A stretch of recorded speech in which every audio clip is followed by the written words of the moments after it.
પહેલી elevated APMC market સુરતમાં તૈયાર છે, જેને શનિવારે રાજ્યના મુખ્યમંત્રીના હસ્તે ખુલ્લી મૂકવામાં આવશે।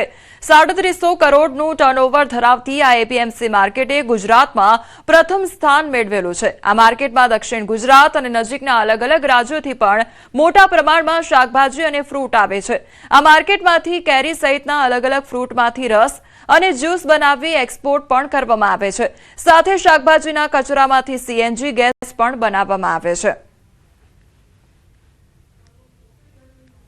ગુજરાતની સૌથી મોટી અને સૌથી વધુ ટર્નઓવર ધરાવતી માર્કેટ એટલે કે સુરતની એપીએમસી માર્કેટમાં વધુ એક યોગદાન ઉમેરાયું છે। કહી શકાય કે દેશની પહેલી એલિવેટર માર્કેટ બની રહી છે। 118 જેટલી દુકાનો છે। એપીએમસી માર્કેટના ચેરમેન અને 84ના ધારાસભ્ય સંદીપ દેસાઈ આપણી સાથે છે। એમની સાથે જ વાત કરીએ। સંદીપભાઈ, આ માર્કેટ ગુજરાતમાં સૌથી આગળ કેમ અને શું નવું કેમ આ કરવું પડ્યું?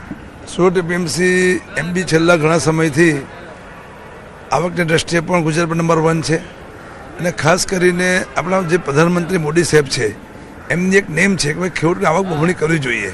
એને ધ્યાનમાં રાખીને અમે આ ગુજરાતનું પહેલું એલિવેટેડ પ્રથમ માળે માર્કેટ બનાવવાની કામગીરી પૂર્ણ કરી છે અને શનિવારે 13મી તારીખે સવારે 9:15 કલાકે રાજ્યના માન્ય મુખ્યમંત્રી ભૂપેન્દ્રભાઈ પટેલ સાહેબ, કેન્દ્રીય જળશક્તિ મંત્રી સી.આર. પાટીલ સાહેબ, નાયબ મુખ્યમંત્રી હર્ષભાઈ સંઘવીજી અને રાજ્ય સરકારના અન્ય મંત્રી, સાંસદ, ધારાસભ્યની હાજરીમાં અને 5 થી 6 હજાર ખેડૂતોની હાજરીમાં આ માર્કેટ ખુલ્લું મૂકવા જઈ રહ્યા છે।